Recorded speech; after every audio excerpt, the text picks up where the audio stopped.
कि स्टूडेंट्स आप टॉपिक है what is a blog post. हम ब्लॉग पोस्ट में पढ़ेंगे कि क्या ब्लॉग पोस्ट क्या है, कैसे लिखते हैं, अच्छा ब्लॉग पोस्ट किस तरह होता है, इसके की एलिमेंट्स क्या है, रोल एंड इम्पोर्टेंस क्या है। तो moving on to blog post. ठीक है। तो पहले तो हम देखते हैं डिफिनीशन कि ब्लॉग पोस्ट है क्या डिक्शनरी। मैं आपके साथ साथ समझाता भी हूँ। Okay. So, blog post is an article or entry shared or published on the blog section of website। ठीक है। वेबसाइट के ब्लॉग सेक्शन में जो ब्लॉग पोस्ट करते हैं, आर्टिकल वगैरह पोस्ट करते हैं, तो उसको ब्लॉग पोस्ट कहते हैं। ठीक है। ब्लॉग पोस्ट में क्या किस तरह होते हैं, ये देखिए आपको मैंने नीचे एग्जांपल्स दी है। फर्स्ट वन आप देखिए, पहले इसमें होता है फीचर्ड इमेज होता है, then इसका टाइटल होता है, इसमें फिर बॉडी होती है, आखिर में कॉल टू एक्शंस और बाकी चीज़ें होती हैं। मैं आपको साथ साथ नेक्स्ट स्लाइड में बताऊंगा। ठीक है। सो दिस इज इट कि वेबसाइट जब आप ओपन करते हैं तो मेन्यू बार पे आप जाते हैं। ठीक है। मेन्यू बार में फिर एक ब्लॉग सेक्शन होता है, ब्लॉग सेक्शन में फिर आर्टिकल्स होते हैं, वो आपके ब्लॉग पोस्ट हो गए। ठीक है। और जो भी जितने भी आर्टिकल्स हैं जो ब्लॉग सेक्शन में होते हैं वही ब्लॉग पोस्ट होते हैं और उसको ब्लॉग पोस्ट कहते हैं। ठीक है। और इसमें फीचर्ड इमेजेस ये चीज़ें होती हैं। अच्छा। So role and importance of blog post, कि हम ब्लॉग पोस्ट क्यों लिखते हैं, क्यों ज़रूरी है, इसका क्या रोल है। सो फॉर एग्जांपल मैं आपको एग्जांपल देता हूँ।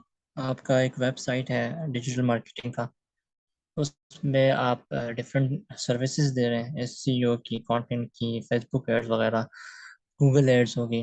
ठीक है। आपके 10 पेजेस हैं।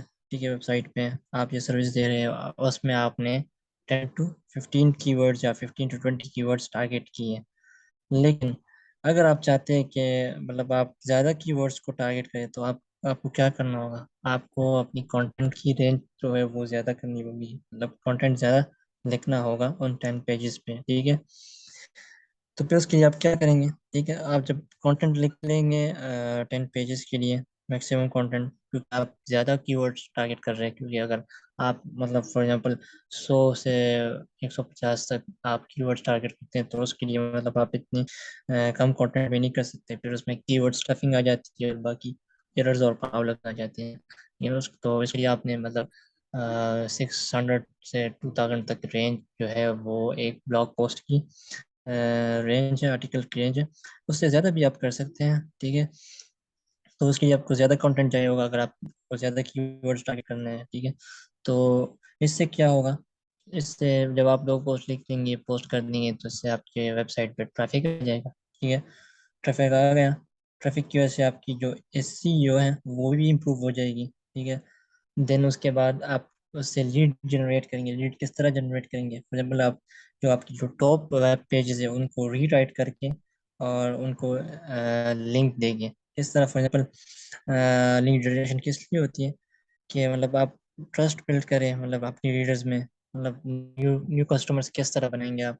तो उसमें आप अपने कॉल टू एक्शंस यूज़ करेंगे, उसमें आप डिफरेंट ऑफर्स देंगे कि ये ऑफर, तो वो जिसको रीड करके, जिसको आर्टिकल रीड करके एंड तक, तो आपकी वो जो न्यू ऑडियंस होगी वो आपकी कस्टमर बन सकते हैं। तो आपकी जो लीड जनरेशन है वो अच्छी रहेगी। देन है promotional content for social media. ठीक है। हम जब जो ब्लॉग पोस्ट लिख लेते हैं ना, तो उसका जो लिंक है उसको हम सोशल मीडिया वगैरह पे भी शेयर कर सकते हैं, तो उसमें भी प्रमोशनल कंटेंट आ जाता है। सो इन सारी चीज़ों में कंटेंट है, मतलब एसईओ इम्प्रूव हुआ तो आप कंटेंट अच्छा था तो आपने मतलब ज़्यादा आर्टिकल लिखे थे, ज़्यादा कीवर्ड्स टारगेट किए थे, तो आपका एसईओ इम्प्रूव हुआ। एसईओ इम्प्रूव हुआ मतलब आपकी वेबसाइट पर ट्रैफिक आ गई। ठीक है। ट्रैफिक आ गई, आपने लीड जनरेट कर ली, कस्टमर्स बनाए। ठीक है। आपने वेब आपके अपनी वेबसाइट की जो ब्लॉग पोस्ट है उसके लिए आपने प्रमोशनल कंटेंट लिखा for purpose to share social media. Then है क्रेडिबिलिटी एंड ब्रांडिंग आखिर में। तो वो आपने किस तरह इम्प्रूव करनी है, मतलब वो भी किस तरह इम्प्रूव होगी, वो आपकी कंटेंट की वजह से। ठीक है।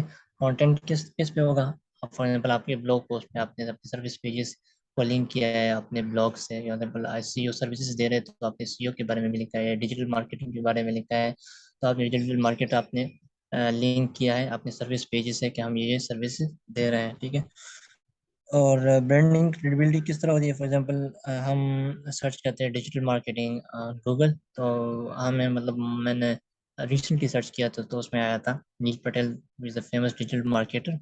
फिर मैंने कंटेंट राइटिंग सर्च किया, कंटेंट राइटिंग में पहले कंटेंट राइटिंग कोर्स में पहले यूडीमी आ गया, ठीक है।